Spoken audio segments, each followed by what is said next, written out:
সাধারণত যেই গাভীগুলা কি অধিক দুধের গাভী, ওই গাভীগুলা যখন বসে তখন কি বসা অবস্থায় ওর ওলানে কি চাপ খায়। চাপ খাওয়ার পরে ওই যে কোনো একটা বাট দিয়ে কি একটু দুধ কি লিক হয়। যখন লিক হওয়ার পরে ওই বাটটা কি খোলা থাকা অবস্থায় যখন মেজের থেকে ভাইরাস ব্যাকটেরিয়াগুলা ওই বাটে দিয়ে ঢুকে তখনই কি ম্যাস্টাইটিস হয়। সুপ্রিয় দর্শক, আসসালামু আলাইকুম। কেমন আছেন সবাই? আশা করি ভালো আছেন। আলহামদুলিল্লাহ, আমিও ভালো আছি। দর্শক, কৃষি উদ্যোক্তা চ্যানেলের আরও একটি প্রতিবেদনে আপনাদের স্বাগতম। বরাবরের মতো আপনাদের সাথে আছি আমি ইমরান। দর্শক, আজকে কথা বলবো আপনাদের সাথে গরুর ওলান প্রদাহ বা ম্যাস্টাইটিস নিয়ে। এই ম্যাস্টাইটিস কেন হয়, ম্যাস্টাইটিস হলে কী করণীয়, এই পুরো ভিডিও জুড়ে এই বিষয়গুলো নিয়ে আপনাদের সাথে আমি আলোচনা করব। দর্শক, যারা নতুন আছি, নতুন গরুর খামার করব, যেহেতু এই ম্যাস্টাইটিস অনেক বড় ক্রিটিক্যাল একটা সমস্যা, আজকের ভিডিওটা আমরা যারা নতুন খামার করতে চাই তাদের জন্য অনেক বেশি গুরুত্বপূর্ণ। আমি আশা করি ধৈর্য সহকারে পুরো ভিডিওটা যদি আপনারা শেষ পর্যন্ত দেখেন তাহলে অনেক উপকৃত হবেন। দর্শক, তাহলে চলুন আমরা আগে জেনে নেই ঠিক কী কারণে গরুর ম্যাস্টাইটিস রোগ হয়। আমি সাধারণত 3টি কারণ উল্লেখ করব।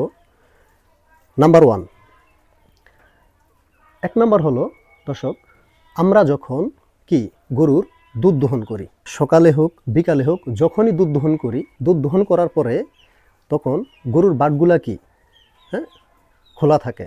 তো যখন আমাদের এই যে মেঝেতে স্যাঁতস্যাঁতে থাকা অবস্থায় বিভিন্ন ভাইরাস ব্যাকটেরিয়া থাকে, যখন গরুটা দুধ দহনের পরে সাথে সাথে কি বসে পড়ে, রেস্টের জন্য বসে পড়ে, তখন কি ওই খোলা বাটের মুখটা দিয়ে ব্যাকটেরিয়াগুলা ভিতরে ঢুকে যায়, ফলে কি ম্যাস্টাইটিস হয়। ঠিক আছে, এখন ম্যাস্টাইটিস হলে এই গেল কি নাম্বার 1। নাম্বার 2, কিছু গরু আছে দর্শক, এই সমস্যাটা যে গরুগুলা বেশি দুধ দেয় ওই গরুগুলার ভিতরে বেশি হয়। তাহলে সাধারণত 15 লিটার প্লাস যে গাভীগুলা, একটা কথা খেয়াল রাখবেন, যেই গাভী গরু দুধ দেয় বেশি ওই গাভী গরুর কি রোগ অনেক বেশি, ওগুলা রোগাক্রান্ত হয় বেশি, বিশেষ করে ম্যাস্টাইটিস।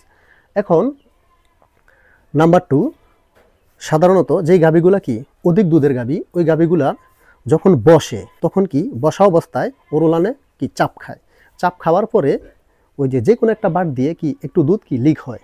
যখন লিক হওয়ার পরে ওই বাটটা কি খোলা থাকা অবস্থায় যখন মেজের থেকে ভাইরাস ব্যাকটেরিয়াগুলা ওই বাটে দিয়ে ঢুকে তখনই কি ম্যাস্টাইটিস হয়। এটা গেল কি নাম্বার 2। নাম্বার 3, গরুর সাধারণত যখন দুধ দেওয়া অবস্থা যখন ঢাকে আসার পরে আমরা তখন সিমেন্ট দিই। সিমেন্ট দেওয়ার পরে যখন গাভীটা কনসিভ করার 7 মাসের মাথায় এটা দুধ দহন বন্ধ করে দেওয়া লাগে। নতুন যারা খামার দেয় তারা এই বিষয়টা জানে না যে কিভাবে দুধ দহন বন্ধ করতে হবে। সাধারণত যখন 7 মাসের সময় আমরা দুধ দহন কি বন্ধ করে দেই, তখন যদি অতিরিক্ত দুধের গাভী হয়, কিছু গাভী আছে, যেমন আমার খামার একটা গাভী আছে, এই গাভীটা বাচ্চা দেওয়ার থেকে শুরু করিয়া ডাকে আসে এবং কনসিভ থেকে শুরু করে 7 মাস পর্যন্ত একই ল্যাকটেশনে দুধ দেয়, এরকম অনেক গাভী আছে। তো এই গাভীগুলার দুধ অনেক বেশি থাকে। এখন আমি হঠাৎ করে যদি দুধ দহন বন্ধ করে দিই, তাহলে কি এই দুধগুলা ওলানের ভিতরে জমে শক্ত হয়ে ম্যাস্টাইটিস হয়ে যায়। তাহলে দুধ দহনটা কিভাবে আমরা বন্ধ করব? সাধারণত একটা গরু যদি পর্যাপ্ত পরিমাণ দুধ দেয়, 7 মাসের সময় যদি দুধ দহন বন্ধ করি আমরা, তাহলে এটা প্রথম কি করব, একদিন দহন বন্ধ করব। ঠিক আছে, দেখা যাচ্ছে আমি সকাল বিকাল দুধ দহন করি, তাহলে কি করব যে আমি কি বিকালে দুধ দহন বন্ধ করে দেবো, এক টাইম দুধ দহন শুরু করব। এটা কি 6 মাস থেকে 7 মাসের ভিতরেই। পরবর্তীতে যখন দুধটা হালকা কমে আসবে তখন কি করব, আমি একদিন পর দহন বন্ধ করব। ঠিক আছে, যদি দেখি যে না দুধ কমতেছে না, তখন কি করব, কিছু খাওয়া খাদ্য কমিয়ে দেব। খাওয়া খাদ্য কমানোর পর অটোমেটিকলি দুধ যখন অর্ধেকে নেমে আসবে তখন কি করব, 2 দিন পর গ্যাপ দেব, আবার এইভাবে 3 দিন পর গ্যাপ দেব, এভাবে আস্তে আস্তে করে দুধ দহন বন্ধ করব। তাহলে কি গরুর ম্যাস্টাইটিসটা হবে না। কিন্তু যদি আমরা হঠাৎ করে গরুর দুধ দহন বন্ধ করে দিই, তাহলে অবশ্যই কি সেই গরুর ম্যাস্টাইটিস হবে। দর্শক, এর ফাঁক দিয়ে আমি একটু কথা বলি। যখন সাধারণত ইউটিউবে আমরা সবাই চিনি শ্রদ্ধেয় নুরুল আমিন স্যার, উনি মারা গেছেন, আল্লাহ তাআলা ওনাকে বেহেশত নসিব করুক। ওনার কথাগুলা প্রত্যেকটা কথা আমি কি মনোযোগ দিয়ে অনেক শুনতাম। ঠিক আছে, কিন্তু যখন আমি নতুন ছিলাম, আমার খামারের সবচেয়ে যে দামি গরুটা 30 লিটার দুধ দিত। তো আমি যখন জানতাম না, তখন কি করছি, দুধ দহন কীভাবে বন্ধ করব। আর আমার অত এলাকার এরকম সিনিয়র মানুষও নাই, খুব বেশি দুধের গাভী কেউ লালন পালন করে না, এই জন্য কেউ কি জানেও না। তখন আমি ইউটিউবে ঘাটাঘাটি করে নুরুল আমিন স্যারের একটা ভিডিও দেখলাম। উনি বলতেছে যে 7 মাসের সময় অবশ্যই গাভী গরুর দুধ দহন বন্ধ করে দিতে হবে। তখন আমি কি করলাম, কিন্তু কিভাবে দুধ দহন বন্ধ করব উনি এটা কি খোলাখুলিভাবে বলে না। আমি না যাই না কি কিছু হঠাৎ করে দুধ দহন বন্ধ করে দিছি। পরবর্তীতে আমার কি ওই গাভীটা ম্যাস্টাইটিস হয়ে গেছে। সাধারণত যে গাভীর ভিতরে ম্যাস্টাইটিস হয় ওটা ওই বাটটা ফিরে আসার সম্ভাবনা খুব কম। ঠিক আছে, ওই বাটটার ফিরে আসার সম্ভাবনা খুব কম। তাহলে চিন্তা করেন যে নুরুল আমিন স্যার আমাকে বললো যে দুধ দহন বন্ধ করতে হবে, আমি কিছু না যাই না শুই না কি দুধ দহন বন্ধ করে দিলাম, গাভীটার ম্যাস্টাইটিস হয়ে গেল। পরবর্তীতে আমার পেছনের 2টা বাট কি হইলো কি একবারে টোটালি বাদ হয়ে গেল। দর্শক দেখেন, যখন ম্যাস্টাইটিস হয়েছে এখানে কিন্তু কি প্রায় 12-13 হাজার টাকার ওষুধের কি খোসা, এই খোসাগুলা জাস্ট আমি দীর্ঘদিন যাবত রেখে দিছি আপনাদেরকে দেখানোর জন্য যে না জেনে খামার করলে কি হয়। এই দেখেন, এদের টাইলোফিসি গোল্ড, এটা হলো একটা কোরিয়ান ওষুধ, এটা ইম্পোর্ট করে এসিআই কোম্পানি, এটার দাম হলো 1650 টাকা। আডারবেট, এটা হলো ইন্ডিয়ান ওষুধ, এটা দেশে পাওয়া যায় না, ইন্ডিয়া থেকে ইম্পোর্ট করা লাগে, এটার দামও 1500 টাকা। তারপর দেখেন প্রিডাকশনাল প্লাস, এই প্রিডাকশনাল প্লাসটা সাধারণত যখন গরুর উলান পদা রোগ হয় ওটার উলানে যাতে করে চাকা ভাবটা না থাকে, চাকা ভাবটা ভাঙানোর জন্য সাধারণত এই প্রিডাকশনাল প্লাসটা ব্যবহার করা হয়। দর্শক আরও আছে, এখন দেখেন এইদিকে মোটামুটি 12-15 হাজার টাকার ওষুধ, আরও অনেকগুলো আছে মোটামুটি 20-25 হাজার টাকা খরচ করার পরেও দর্শক আমি কি এই গাভীটাকে পরিপূর্ণ ঠিকমতো গাভীটাকে আমি সুস্থ করতে পারি নাই। তাহলে ওই গাভীটা আমার পিছনের কি 2টা বাট নষ্ট হয়ে আমার 28 লিটার দুধের থেকে এটা চলে আসলো কত 12-13 লিটারের ভিতরে। দর্শক তারপরেও কি করছি, আমি গাভীটা রেখে দিছি, কারণ 12-13 লিটারের দুধের গাভী পাওয়া যায় না। তাহলে দর্শক আমরা এতক্ষণে কি জানলাম, মানে ম্যাস্টাইটিস কিভাবে গরুকে আক্রান্ত করে কিংবা গাভী গরু ম্যাস্টাইটিস কিভাবে হয়। তো দর্শক এবার আসেন আমরা জানি যে কিভাবে এই ম্যাস্টাইটিস রোগ থেকে আমরা আমাদের গাভীকে রেহাই করব। দর্শক আমরা যখন গাভী গরু দুধ দহন করব, দুধ দহন করার সময় অবশ্যই কি করব, হাত ভালো করে পরিষ্কার পরিচ্ছন্ন করে নেব। কারণ কি আমাদের হাতের মাধ্যমে অনেক জীবাণু অনেক সময় ওলানে কি লেগে যায় এবং ওলানের মাধ্যমে ভিতরে ঢুকে যায়, ঢুকে যাওয়ার পরে কি আপনাদের কি ম্যাস্টাইটিস হয়। দর্শক এই গেল কি একটা, আরেকটা বিষয় খেয়াল করেন, যখন আপনার খামারে কি করবেন, যথেষ্ট পরিমাণ পরিষ্কার পরিচ্ছন্ন রাখার চেষ্টা করবেন, হ্যাঁ, যাতে করে কোনো ভাইরাস ব্যাকটেরিয়া না জন্মাতে পারে।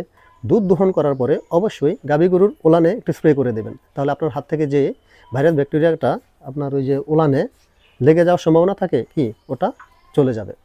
তারপর দুধ দহন করার পরে আমরা কি করি, অনেকে গরুকে দুধ দহনের আগে কি সমস্ত খাবার দিয়ে দিই এবং দুধ দহনের পরে কি গাভীর সাথে সাথে কি মেঝেতে বসে যায়, হ্যাঁ, তখন দুধ দহনের পরে যে গাভীর যে বাট ফাঁকা থাকে তখন ফাঁকা মাটি দিয়ে ওই যে জীবাণু ঢুকে ম্যাস্টাইটিস হয়ে যায়। যখন আপনার গরুর উলান পদার রোগ হবে তখন আপনার গরুর উলান কি 4টা বাট সমান, তো উলানটা কি একটু বেশি নেমে যাবে, হ্যাঁ, দুধ দহন করা অবস্থায় দেখবেন টিপ দিয়ে দেখবেন ওটা পাথরের মতো শক্ত হয়ে গেছে, ঠিক আছে। আবার দুধ টান দিয়ে দেখবেন তখন কি যে আপনার দুধটা মুখে দিয়ে দেখবেন যে হালকা লবণাক্ত লাগতেছে এবং দুধের কালারটা পুরাপুরি ফ্যাকাশে হয়ে একবারে এক সময় কি মানে নষ্ট হয়ে যায়। আবার বাট দিয়ে কি চাকা কিংবা দুধের স্বরের মতো ওইরকম দুধ বের হবে নষ্ট হয়। ইউটিউবের মাধ্যমে অনেক জায়গায় দেখছি যে ম্যাস্টাইটিসের চিকিৎসা সাধারণত মানুষ কি দিয়ে করে জানেন, সরিষার তেল, বরফ এবং কি ওই যে নেপথলিন, হ্যাঁ, কিংবা কার্পূর, এগুলা দিয়ে। দর্শক বিশ্বাস করেন, এই যে সরিষার তেল, নেপথলিন কিংবা কার্পূর, এগুলা দিয়ে যে আপনি একটা গরুকে উলান পদা রোগ গরুকে আপনি যে ওই যে মেসেজ করেন, হ্যাঁ, এতে করে আমার মনে হয় দর্শক যে ম্যাস্টাইটিসের কোনো কিছুই হয় না। আমার যুক্তিতে কিংবা ডাক্তারি ভাষ্যমতে ম্যাস্টাইটিস এমন একটা রোগ দ্রুতই ওলানের সেলগুলোকে নষ্ট করে ফেলে, খুব দ্রুত, হ্যাঁ। তাহলে ডাক্তারদের ভাষ্যমতে কিংবা আমি যেটা মনে করি, যদি কোনো গরুর উলান পদা রোগে আক্রান্ত হয় তাহলে এক মুহূর্ত দেরি না করে সাথে সাথে যত দ্রুত সম্ভব হায়ার অ্যান্টিবায়োটিক দিয়ে এটাকে কি ট্রিটমেন্ট করানো, কারণ হায়ার অ্যান্টিবায়োটিক দিয়ে ট্রিটমেন্ট করানোর পরে আপনার গরুটা কি মোটামুটি সুস্থ হতে পারে। কিন্তু আপনি যদি কার্পূরের মাধ্যমে, সরিষার তেলের মাধ্যমে, বরফের মাধ্যমে চিকিৎসা করেন, এতে করে কি হবে, বরফ কি করে, সাধারণত আমরা বরফ কখন লাগাই, যখন শরীরের ভিতরে কোনো জায়গায় আমরা ব্যথা পাই, আঘাত পাই, তখন কি বরফ দিলে ওইখানে কি একটু ব্যথাটা কম অনুভব হয়। তদ্রূপ কর্পূরেরও একই, হ্যাঁ, সাধারণত ব্যথা নিরাময় হয়। এখন আমাদের সমস্যা যে জায়গায় দেখা গেছে, আমার হলো ডায়রিয়া, আমাকে যদি এখন জ্বরের ওষুধ দেয় তো আমার কি ডায়রিয়া ভালো হবে? এটা হলো অ্যান্টিবায়োটিকের চিকিৎসা। আপনারা যদি কোনো গরুর ম্যাস্টাইটিস রোগে আক্রান্ত হয় তাহলে এক মুহূর্ত দেরি না করে অবশ্যই দ্রুত, যত দ্রুত সম্ভব হায়ার অ্যান্টিবায়োটিক দিয়ে চিকিৎসা করুন। দর্শক, হায়ার অ্যান্টিবায়োটিক দিয়ে যখন আপনারা চিকিৎসা করবেন তখন আপনারা কি মানে মনে করবেন কি যে বাছুর দুধ খাচ্ছে, হয়তো বাছুরটা মারা যাবে না। বাছুর অবশ্যই মারা যাবে না, কারণ এই দুধটা অ্যান্টিবায়োটিকের মাধ্যমে আমরা জানি কি দুধ পরিপূর্ণভাবে শুকিয়ে যায়। হ্যাঁ, এই ধারণাটা ভুল। অ্যান্টিবায়োটিকের দুধ শুকায়, কিন্তু বাছুরে পর্যাপ্ত খাওয়ার মতো দুধ পাবে, ঠিক আছে? একবারে শুকিয়ে জিরোতে কখনো আসবে না, ঠিক আছে? তাহলে দর্শক এই বিষয়টা মনে রাখবেন যে ম্যাস্টাইটিস হলে এক মুহূর্ত দেরি না করে যত দ্রুত সম্ভব হায়ার অ্যান্টিবায়োটিক দিয়ে ট্রিটমেন্টটা কি শুরু করে দিবেন। তাহলে আপনার গরু মোটামুটি কি কামব্যাক হতে পারে। সাধারণত যে গরুর ম্যাস্টাইটিস হয় ওই গরু কখনোই কি পরিপূর্ণভাবে সুস্থ হয় না। সাধারণত যেই ওলানের ভিতরে আপনার যদি কপাল ভালো হয়, যেই ওলানের ভিতরে, যেই বাটের ভিতরে ম্যাস্টাইটিস হয়েছে এই বাটটা কি পরিপূর্ণভাবে নষ্ট হয়ে যায়। যদি কপাল ভালো হয়, আপনি যদি সাথে সাথে বুঝতে পারেন, তাহলে কি 50% এটা কি ভালো হওয়ার সম্ভাবনা আছে।